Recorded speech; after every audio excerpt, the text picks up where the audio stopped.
Have you ever looked out at a rain-soaked night from the warm glow of a lamp, listening to the world quiet down, and felt the past settle around you like a familiar blanket? It's in these moments, when the modern world recedes and the sounds of distant centuries feel close, that a thought might drift through your mind. What if the most profound human experience of all, the search for love, was completely different? What if it was a world where a shared glance across a tavern was as scandalous as a runaway carriage? A world where the heart's desire was not a personal choice, but a family's most valuable currency? This is the world we are about to enter. It is a world of quiet tension and profound contradictions, where an ancient dance of duty and desire played out in castles of stone and fields of mud. In the pages of history, behind the stories of kings and battles, lies a deeper, more intimate truth, a quiet contradiction at the heart of the human story. Tonight, we will gently pull back the velvet curtain on the Middle Ages and discover a different kind of love story, one that is not a fairy tale but a transaction, a sacred vow, a high-stakes gamble, and on rare occasions, a radical act of rebellion. We will explore a time when love was less a feeling and more a negotiation. So, before you settle in, please take a moment to like the video and subscribe. And let me know in the comments where you're tuning in from and what time it is for you. It's always intriguing to see who's joining us from around the world. Now, dim the lights. Perhaps light an incense or two for that soothing fragrance. And let's ease into tonight's journey together.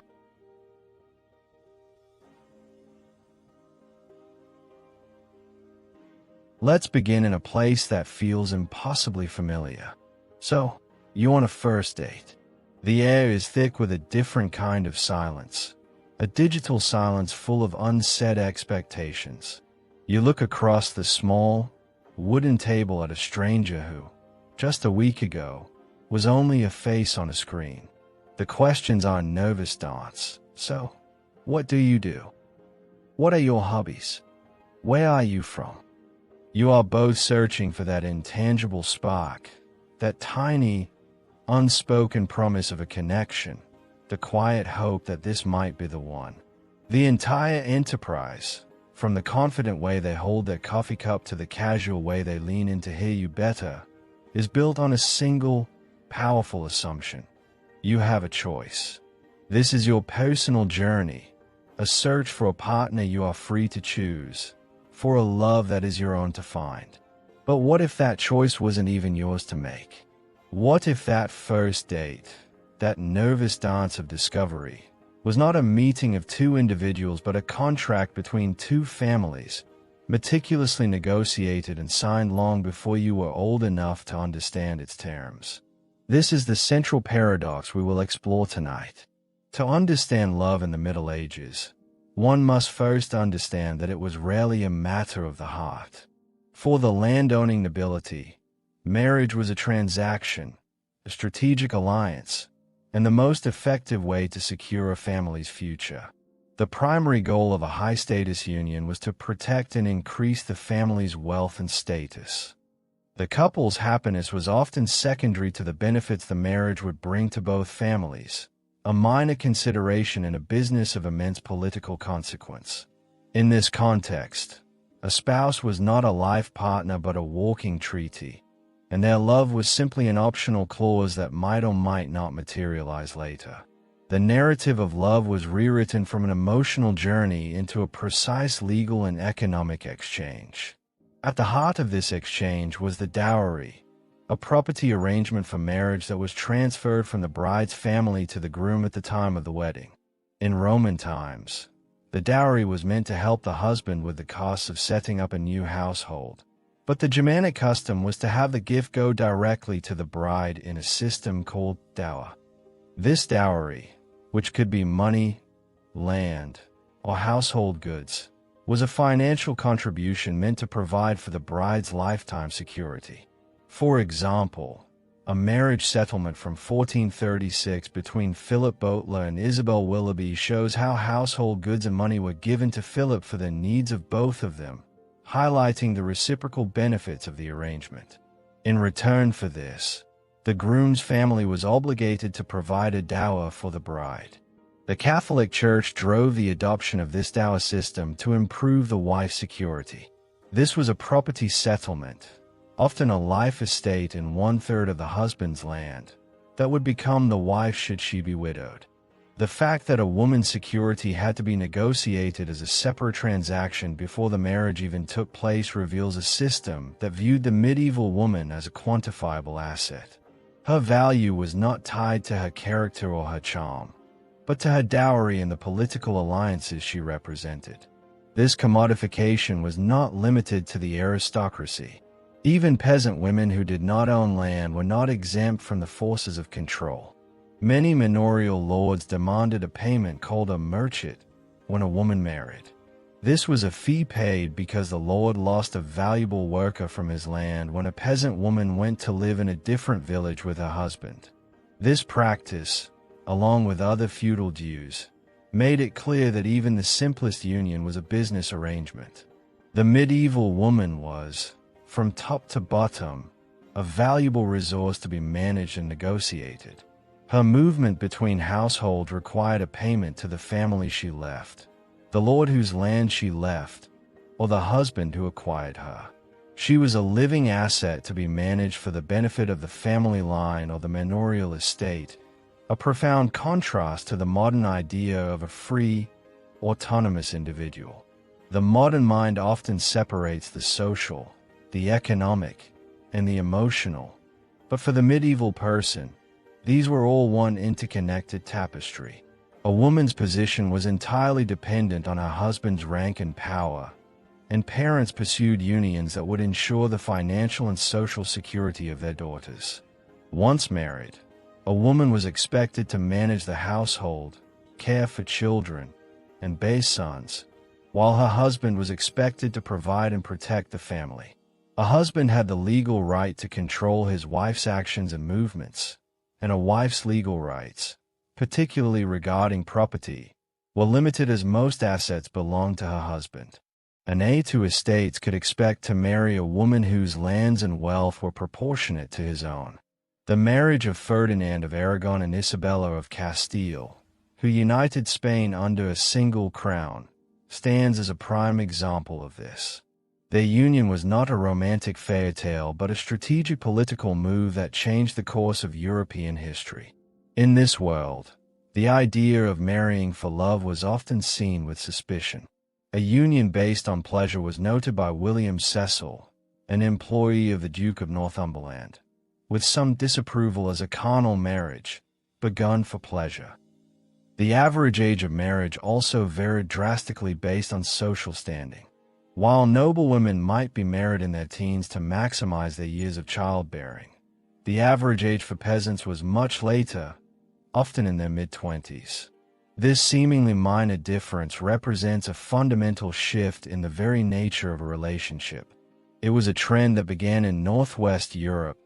A peasant pattern of later marriage came to predominate, a bottom-up social change that eventually influenced elite culture. The reason for this shift was simple. It took time for a young couple to acquire the necessary belongings to set up a home, and many young people worked as apprentices or servants to earn their own money.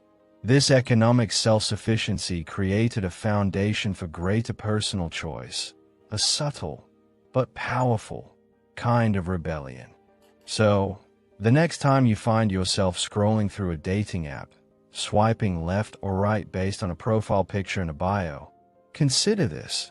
The ability to choose a partner on your own terms is a luxury. It is a modern-day privilege that was entirely absent for the majority of people for the majority of human history. The swipe right was once a contract between two fathers, and the first date was a legal negotiation over land and coin. This sets up the central question of our journey. What does love mean when it is not a choice, but a consequence of a contract? And in a world where a legal loophole offered a glimmer of autonomy, would you have been brave enough to take it?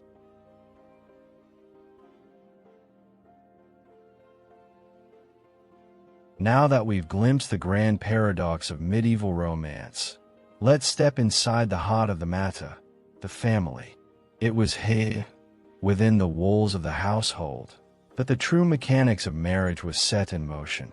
To the medieval mind, the family was not merely a collection of individuals united by affection.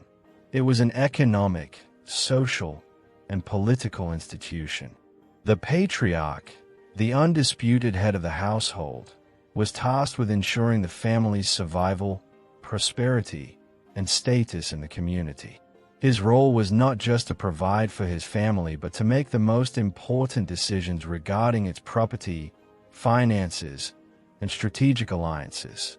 This meant that the business of love and marriage was simply another facet of the family's overall business, with the happiness of the couple being secondary to the benefits their union would bring to both families.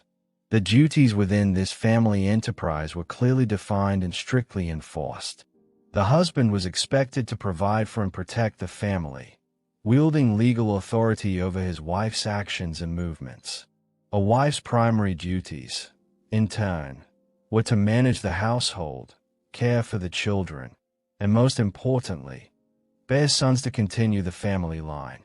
In a society where most assets belong to the husband, a wife's legal rights, particularly concerning property, were quite limited. This was a world of profound interdependence, where individual desires were subordinated to the collective needs of the family unit and its lineage. The most critical decision for a patriarch was who his children would marry. While it is a common belief that parents in the Middle Ages simply abandoned their children to a prearranged fate, the reality was far more nuanced. Parents, particularly in elite families, were often deeply invested in making arrangements that would benefit their children as well as the family. Young people were often sent away in their teens to join a monastery, pursue an education through apprenticeships, or be married. Instead of being abandoned, complex arrangements were often made for their well-being and supervision. For example, when Margaret, the daughter of King Henry III, was married to the young King of Scotland, her parents arranged for tutors and guardians to ensure her care in a strange environment. Her father even sent a physician to look after her health and intervened with an army to resolve a situation after receiving her complaints. While this level of intervention may seem extreme, it demonstrates a paternal concern that went far beyond mere transactional arrangements. Parents in this period were in a constant struggle to balance a child's best interests with the overwhelming need for a strategic, beneficial match. This intricate system was designed to protect and increase a family's wealth and status. A landowning heir, for instance, was expected to marry a woman whose wealth and property were proportionate to his own, thus consolidating the family's power base. The marriage of Ferdinand of Aragon and Isabella of Castile stands as a testament to this, as their union was a strategic political move that united Spain under a single crown and forever changed the course of European history. This was not a romance but a power play of the highest order, a calculated act of dynastic politics. A man who married for pleasure alone was viewed with a degree of disapproval, as noted by William Cecil, an employee of the Duke of Northumberland, who described a carnal marriage, begun for pleasure. Even in the most meticulously planned unions, there was an element of chance, as the future of the family was often tied to the continuation of the family line through the birth of a male heir. A wife's primary obligation was to bear children, particularly sons, to pass on the family name and property. A woman's position was entirely dependent on her husband's rank and power, and parents pursued unions that would ensure the financial and social security of their daughters, as a woman's inheritance was typically controlled by her husband upon marriage. In some cases, a woman's inheritance and power were personified by her, and her marriage effectively transferred those assets to her husband's dynasty. However, even within this strict system, the seeds of change were being sown, not by the elite but by the commoners. In Northwest Europe, a unique peasant pattern of marriage emerged, one that gradually saw both men and women delaying marriage until their mid-20s. This trend was driven by the practice of life cycle servanthood, where young people would leave their parents' homes in their teens to work as servants, apprentices, or farmhands and earn their own money. This period of economic independence allowed them to accumulate enough resources to establish their own households, giving them a level of autonomy that was foreign to the nobility. While they would still consult their parents and friends on a suitable match, the ultimate decision of who to marry was, for the first time, their own. This bottom-up social change, a quiet rebellion of autonomy, would slowly but surely influence the very culture of elite society. For a peasant couple, marriage was not a contract to consolidate land and power, but a practical union based on shared labor and economic survival. They would pool their resources and skills, often learned during their time as servants or apprentices, to support their household. The rhythm of their lives was tied to the land and the seasons, a stark contrast to the political machinations of the aristocracy. Daily life in a medieval village was a communal affair, with a blacksmith working at his forge to create tools and a mill grinding corn for bread. The houses were small, made of wood or wattle and daub, and often filled with the smoke from the fire used for cooking and heat. The village itself was a self-sufficient unit where the needs for food, water, and clothing were met locally, making travel or trade a considerable expense for most people. Even in this supposedly simpler existence, a woman's role was confined to a very specific and demanding set of responsibilities. A wife was expected to manage the household, care for the children, and engage in agricultural or craft work to contribute to the household economy. While the man was the head of the household, a woman's domestic duties were essential to the family's survival and prosperity. While women could not typically be citizens of the city or join guilds in London unless they were widows, they were still vital parts of the economy, working in various trades and crafts. The social pressures and patriarchal expectations were just as real for a peasant as they were for a noble. The simple act of a peasant woman moving to another village to marry required a payment called a merchant to the lord, as he was losing a valuable worker. For women in abusive marriages, whether noble or peasant, the option to leave was fraught with legal and social challenges. Divorce as we know it did not exist, and legal separation was only granted for excessive cruelty or adultery, which was prohibitively expensive for most women. Even in cases of physical abuse, a wife had to prove that the husband's actions went beyond legitimate chastisement. The legal system and society itself assumed a man's right to govern his household, including his wife. A woman who left her husband faced social stigma and opposition from the courts, leaving her in a precarious condition of marginality. In late medieval London, some women sought to escape their violent marriages by informally abandoning their husbands and moving to new neighborhoods to avoid discovery. For a woman in this position, finding a safe place to call home required drawing on her social network, her trade skills, and her knowledge of the city's geography. And so, within the seemingly rigid hierarchy of the medieval family, a quiet tension existed, the timeless conflict between duty and desire, a conflict that would play out in the grand halls of castles and the humble fields of a peasant village, and which would eventually, but not without immense struggle, lead us to our own world of seemingly endless choice.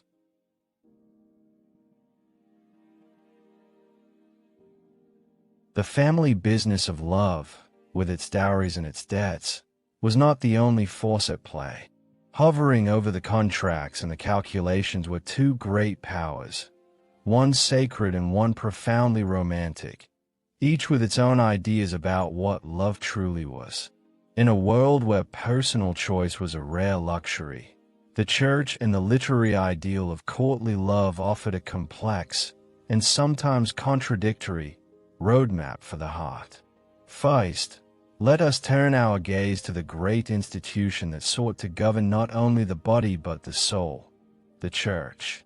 The church's involvement with marriage was a slow, deliberate evolution, growing over centuries from an informal, advisory role into a central institution that defined marriage as a holy sacrament. This transformation was, in part, a response to heretical movements that challenged the Church's authority on spiritual matters. In the 12th century, for example, the Council of Verona explicitly declared marriage a sacrament to counteract groups like the Cathars, who held differing views on such unions. The Church's goal was simple and clear: to prevent sin and provide a framework for procreation within a sacred, lifelong bond. The solemnity of a wedding was reflected in the ritual itself. The ceremony often took place outside the church door, where the priest would publicly ask if anyone knew of any reason why the couple should not be married. The reasons for a marriage to be prohibited were strict and specific. If the couple was too closely related by blood, a practice called consanguinity, or if either had already taken a religious vow. Before 1215, the rules of consanguinity were so restrictive that they prohibited a marriage if a couple had a great-great-great-great-great-grandparent in common. The Church's journey to this position of authority began long before the 12th century. For much of the early Church's history, matrimony was celebrated without the direct involvement of clergy, following local customs. Early Christian writers noted that a bishop's approval was sometimes sought for unions, but the absence of clergy did not invalidate a marriage. It was the increasing ideological influence of figures like St. Augustine, who saw marriage as a divine gift and a state of great dignity, that laid the groundwork for the Church's formal declaration of its role. The 12th century theologian Gratian, considered the father of canon law, further solidified this view, arguing that consummation was what made a marriage a sacrament and therefore indissoluble. This theological development, combined with a need to combat heretical doctrines and a practical need for record-keeping, gradually led the Church to take full control of the marital process, making it a sacred ceremony that was, by the late medieval period, increasingly solemnized in a church rather than a private home. Yet, even in its attempt to control, the Church created a powerful legal loophole that became a source of both conflict and radical freedom. After the 12th century, church law, or canon law, stated that a marriage was legally valid simply through the exchange of words of consent in the present tense, even without a priest or witnesses. This meant that two people could become married in the eyes of God without a church and, most importantly, without the blessing of their families. This was known as a clandestine marriage, a valid but illicit union that the Church discouraged because it could lead to social problems. But it also meant that a couple could, in a moment of quiet, defiant rebellion, secretly marry and bypass their parents' meticulously crafted plans. This theological principle created a dramatic and intellectual fulcrum for acts of rebellion, offering a glimmer of autonomy to those trapped in a system of arranged matches. It was a world where a shared promise in a secluded garden carried the same spiritual weight as a grand, aristocratic wedding, a fact that gave hope to the hopelessly romantic and a headache to the pragmatic patriarch. And even in sanctioned unions, the Church's rules were a constant presence. For much of the medieval period, the purpose of sex within marriage was not pleasure, but procreation. Theologians like Thomas Aquinas warned that a man who slept with his wife solely for pleasure was treating her like a prostitute. Saint Jerome famously stated that a man too passionately in love with his wife is an adulterer, a sentiment that persisted for centuries. The Church also had detailed rules about when sexual activity was forbidden, including all feast and fast days, Sundays, and times when a woman was considered unclean. These strictures show a world where even the most intimate aspects of a relationship were subject to spiritual scrutiny, where a couple had to deliberate and reflect on their actions to avoid sin. It was in this environment that a new, fantastical idea of love would emerge, one that would provide an escape from both the political realities of the family and the theological strictures of the Church. And then, there was the other, more fantastical world that existed in parallel, the world of courtly love. While the church laid down the spiritual law, the troubadours and poets of the noble courts were creating a new kind of emotional reality, one that was both illicit and morally elevating, passionate and disciplined, humiliating and exalting. Courtly love was an elaborate fiction that glorified a secret and non-physical love, often between an unmarried knight and a married noblewoman. It was, in essence, a direct and beautiful contradiction of the transactional nature of marriage that we explored in the last chapter. The core rule of courtly love was a declaration of war on the status quo. Marriage is no real excuse for not loving. This literary convention provided an outlet for the intense human need for romantic connection that was so often denied in the world of political contracts and dynastic unions. The genre first emerged in the 12th century, in the courts of southern France, and was popularized by troubadours, who composed songs and poetry that celebrated a noble and chaste love often directed towards an unattainable lady. The rules of this elaborate game were outlined in texts like Andreas Capellanus's The Art of Courtly Love, which laid out 31 specific rules. These were not suggestions but a code of conduct for the heartbroken and the devoted.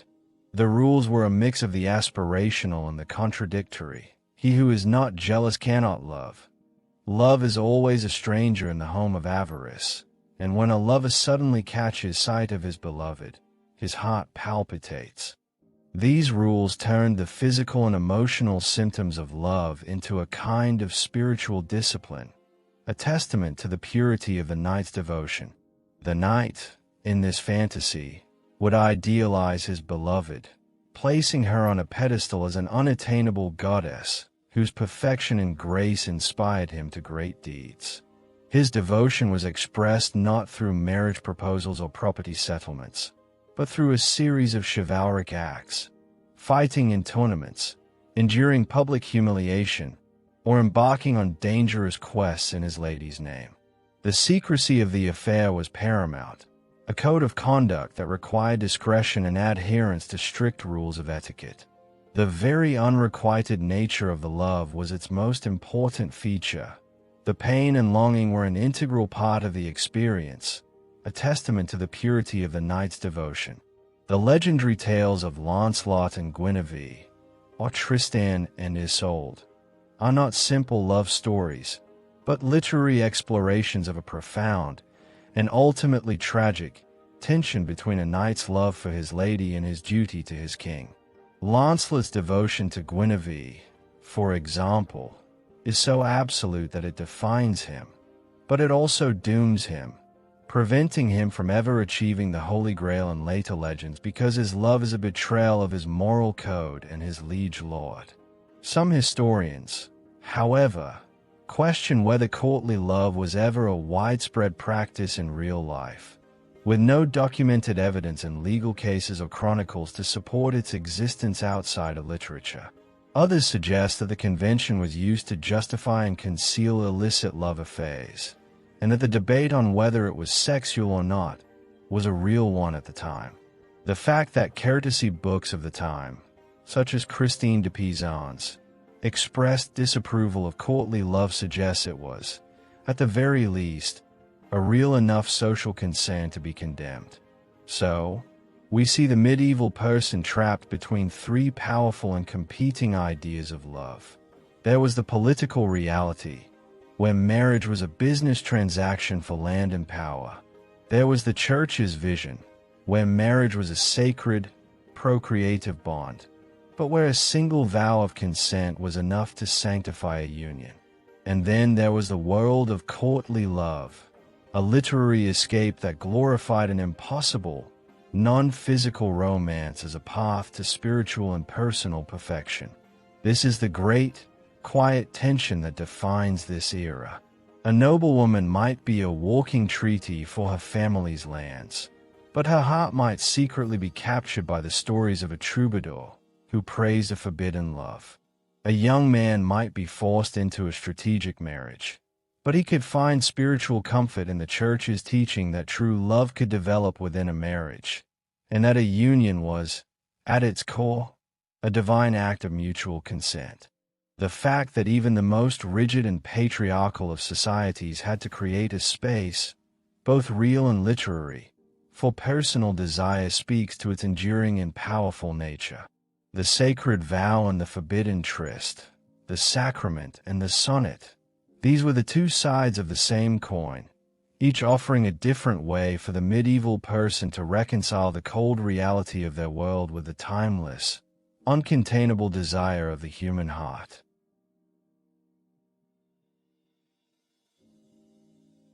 All the grand designs we've explored, the carefully negotiated contracts, the sacred vows, the romantic fantasies, all of them were built on a single, fragile assumption, that a long, healthy life was a guarantee. Yet, in the Middle Ages, nothing could be further from the truth. The world you had so carefully built, the one your parents had labored for, could be shattered in a single moment by the one force no one could control, the brutal, unforeseen brevity of life itself. Life expectancy was not a quiet certainty. It was a constant, low hum of uncertainty, a drumbeat of potential crisis.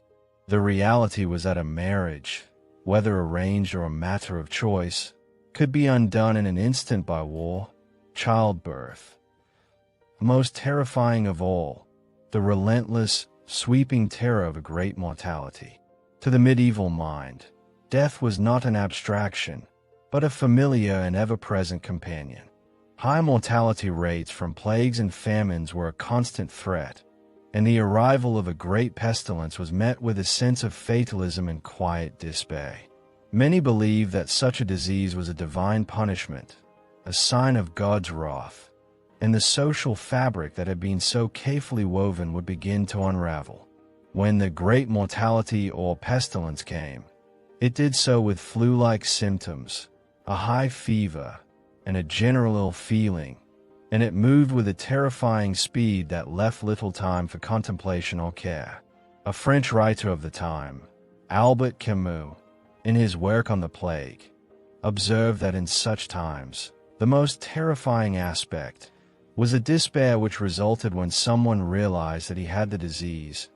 People immediately lost hope, and so through their attitude of mind were much more likely to let themselves go and not hold out.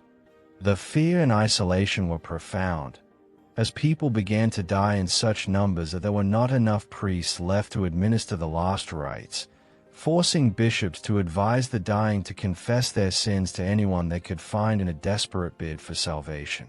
The social consequences were immense.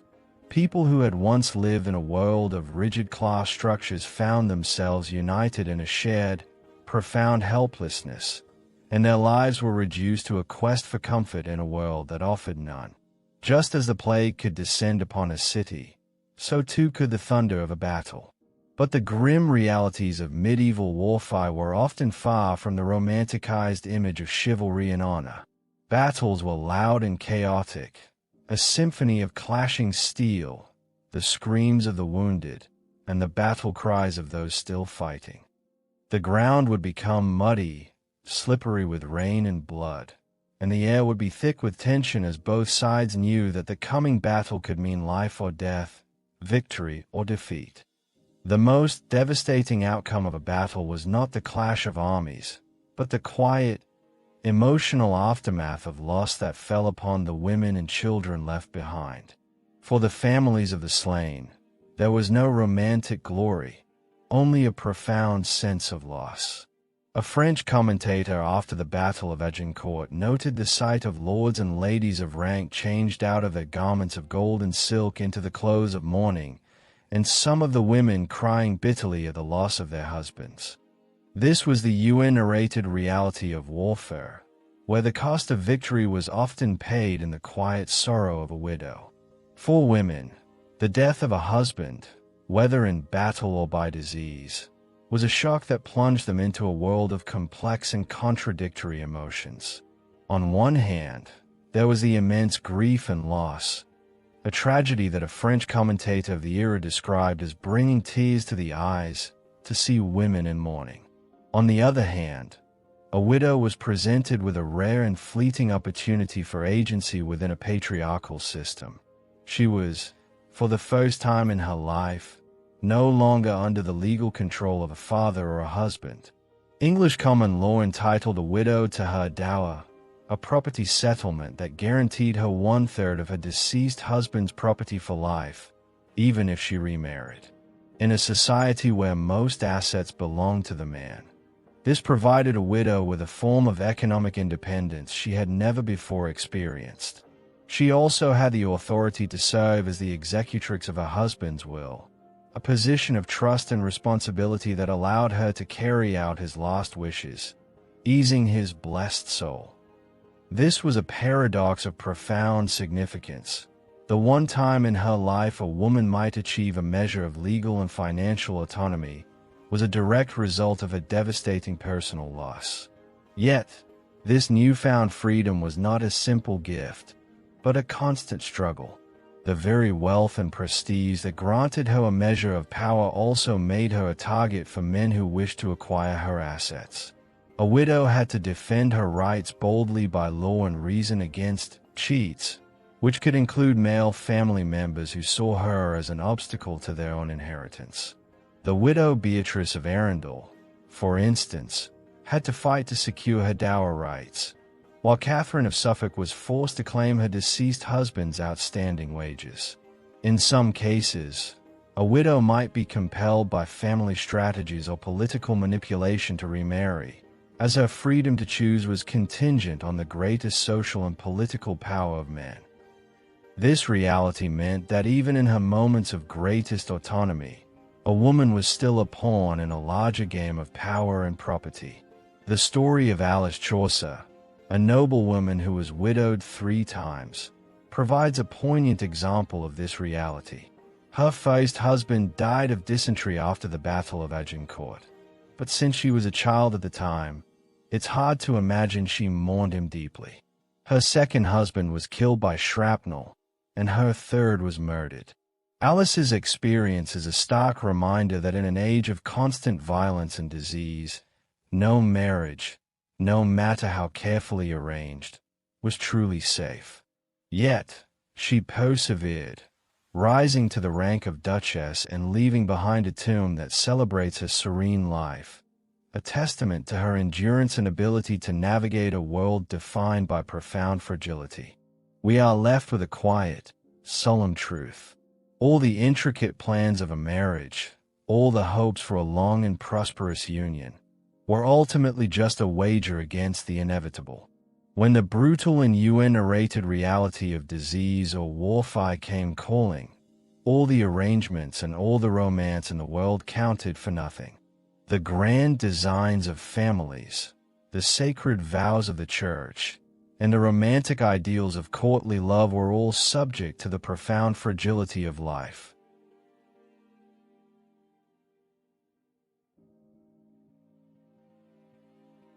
The last chapter left us in a world where even the most carefully constructed lives were subject to the devastating caprice of plague and war. It was a world of profound fragility, a gamble of titles and lands against the cold, hard certainty of death. Yet, within this rigid and unforgiving structure, a quiet rebellion was brewing. The human heart, it seems, is a persistent and unruly thing. In a society where marriage was a contract, love, true, untamed passion, was a radical act of defiance. This is the central paradox we must now explore. What happens when the human need for connection clashes with the ironclad rules of family, property, and God? Let's start with the church, that great institution that sought to govern not only the body but the soul. We learn that the church, after the 12th century, held a seemingly contradictory position. A marriage was valid in the eyes of God with nothing more than the exchange of words of consent in the present tense. This was a powerful and dangerous legal loophole. It created the possibility of a clandestine marriage, a union made without a priest or witnesses, and most importantly, without the permission of one's parents. While the church officially discouraged such unions because they could lead to social problems, it still considered them legally binding. This theological principle served as the intellectual and dramatic fulcrum for countless acts of rebellion, turning a quiet, shared vow into a sacred, irreversible act. It was the medieval equivalent of secretly getting married in Las Vegas, but with a much higher theological and social price. The stories of those who dared to take this path are often shrouded in legend and tragedy, but a few have echoed through the centuries. Consider the tale of Heloise and Abelard, a 12th century scholar and his brilliant student who fell in love despite his vows of celibacy. Their clandestine affair led to the birth of a son, but when discovered, it caused a scandal that ended Abélard's teaching career and forced him into monastic life. Yet, their love endured, and they exchanged passionate letters that revealed a profound intellectual and emotional connection, a bond that transcended the physical touch and the societal expectations they had so brazenly defied. Their story is not a fairy tale of happily ever after, but a testament to the enduring power of a love that, even in separation and ruin, was a true union than any arranged match. Another powerful example comes to us from the royal court. Imagine the pressure on Catherine de Valois, a French princess who married an English king, Henry V. Their union was the ultimate political arrangement, a grand design to unite two kingdoms. But after Henry's death, Catherine fell in love with a commoner, a Welsh squire named Owen Tudor. Their romance was forbidden, a direct challenge to the social order. She risked her status, her reputation, and her children's inheritance for a man who was her social inferior. While their love story would eventually change the course of history, founding the Tudor dynasty, their initial romance was a clandestine affair, a quiet rebellion against the expectations placed on a widowed queen. This act of defiance, this leaping over a boundary, has its own name. The word elopement comes to us from the Middle English word lopian, meaning to leap or jump over a boundary or obstacle. It was a powerful metaphor for the act of defying social and legal constraints, a literal jump from one world of obligation into another world of radical uncertainty. For a couple to choose to elope was to declare their love a higher authority than the family, the Lord, or the state, a profound and dangerous assertion of individual will. The high stakes of this rebellion are underscored by the fact that many elopements were disguised as abductions, or raptures, in legal petitions. A couple would stage a fake kidnapping to make the elopement appear non-consensual, thus providing a legal justification for their union. The legal records are filled with the messy aftermath of these acts, with fathers petitioning the law to disinherit their daughters if she consent at any time. This concealment reveals a culture that would punish those who took their own agency, and thus the act of elopement was a powerful, yet often desperate, assertion of individual will. The records show that it was primarily maidens, not widows, who resorted to this measure, as they had less social and financial autonomy to begin with. The tension between love and duty was so profound that even in literature, the two could not coexist peacefully. The great courtly love poems, the stories of Lancelot and Guinevere, or Tristan and Isolde, are not fairy tales of happily ever after. Instead, they are literary explorations of a tragic, impossible tension. Lancelot's love for Guinevere, for example, is so absolute that it defines his entire identity, yet it also dooms him, preventing him from ever achieving the Holy Grail in later legends because his love is a betrayal of his moral code and his liege lord. These stories, born from the very courts that practiced arranged marriages, are a testament to the fact that the human heart, no matter how constrained, will always find a way to narrate its own longing. They were a social safety valve, a fantasy that allowed the nobility to explore forbidden emotions within a sanctioned literary tradition. And so, we are left with a final and profound irony. In a world where marriage was a family business, love was an act of quiet, radical rebellion. Whether it was through a clandestine marriage sanctioned by the church's new canon law, a daring elopement disguised as an abduction, or the spiritual devotion of a nun who chose Christ as her lover, people consistently found a way to defy a system that sought to commodify their hearts. This is the essence of a medieval love story.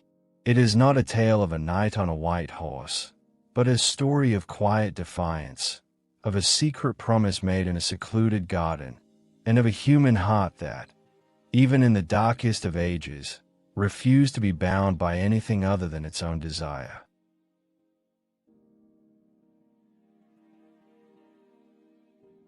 And so, we return to the world we started in, a world of infinite choice, where a dating app promises a partner just a swipe right away, and where the ideal of marrying for love is so deeply ingrained that we rarely stop to question it. We've taken a long journey back to the Middle Ages, and as we return to the present, we can't help but wonder, how much has truly changed? Have we, in our modern world, truly escaped the ironclad rules of family, property, and social pressure, or have we simply exchanged the patriarch for the algorithm and the dower for the down payment? The legacies of medieval marriage are more pervasive than we might realize. In many cultures today, particularly in parts of South Asia and the Middle East, the traditions of dowries and arranged marriages persist for many of the same reasons that motivated a medieval patriarch: for the creation of stable family units based on respect and duty, and to protect and increase the family's wealth and social status. In India, for instance, a dowry may be a payment of cash or gifts from the bride's family to the groom's family upon marriage, and can include everything from jewelry and furniture to cars and household items. While this practice has been outlawed by the Dowry Prohibition Act of 1961, it remains common and has, in some cases, evolved into a source of domestic abuse and violence against women, where they are harassed or even killed for not providing a sufficient dowry. This dark reality is a solemn echo of the medieval world, where a woman's value was quantified not by her character or love, but by the tangible asset she brought to her husband's family.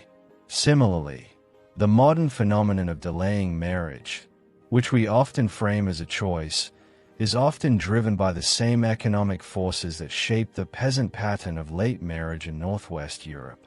In the Middle Ages, couples often waited until their mid-20s to marry, as they needed time to accumulate enough resources to set up their own households after a period of life cycle servanthood as apprentices or farmhands. Today, a large body of evidence links the decline in marriage rates to a decline in earnings for less skilled workers, a trend that began decades ago and is exacerbated by rising inflation, student debt, and skyrocketing housing prices. Many couples are now choosing to delay marriage until they are on a solid financial footing, a more cautious approach that echoes the practical concerns of their medieval counterparts. For the modern person, financial stability is now seen as a crucial prerequisite for a successful marriage, a foundation without which the relationship is thought to be vulnerable to stress and conflict. Perhaps the most profound irony of all is the rise of the digital matchmaker. A modern dating app promises to give us what medieval society so often denied: a partner of our own choosing. But what, exactly, is happening behind the screen? At its core, a dating app's algorithm is a set of instructions that uses data to find and sort potential matches. This data is collected from a range of sources, including questionnaires about a user's preferences, synced social media profiles, and every click, swipe, and in-app message. The algorithm then uses a process of collaborative filtering to make predictions about who a user will like, basing these recommendations on the user's past behavior and the preferences of others with similar interests. This modern form of matchmaking is not a perfect science. The algorithm, much like the medieval patriarch, operates on a series of pragmatic data points, compatibility scores, shared interests, and economic indicators, and subtly guides us toward partners it deems suitable. It reinforces and amplifies the biases of its users, such as racial or physical preferences, by making assumptions based on what a user and others with similar tastes have liked or disliked. It also struggles to adapt to a user's changing tastes over time, as it is constantly learning from choices a user made long ago. The modern dating app can therefore be seen as the digital equivalent of the arranged marriage contract, a tool that promises romance and connection, but ultimately serves to optimize social reproduction. It is a system that promises free will, but is, in fact, an intricate web of hidden rules and data points, just as medieval marriage was a system of rules that was only masked by the rituals of romance. And yet, there is still that enduring human need that transcends all of this: the search for love. Whether in the hushed vows of a clandestine marriage, the literary longing of a knight for his unattainable lady, or the quiet defiance of a peasant woman who leaves an abusive husband for the uncertainty of a new life, the human heart has always found a way to assert itself. It is a persistent and unruly force, a desire that cannot be commodified, regulated, or fully controlled. In the end, the story of medieval love is not just a tale of the past. It is a reflection of our own, a quiet reminder that while the technology and the social structures may change, the essential dance of duty and desire remains a constant and profoundly human paradox.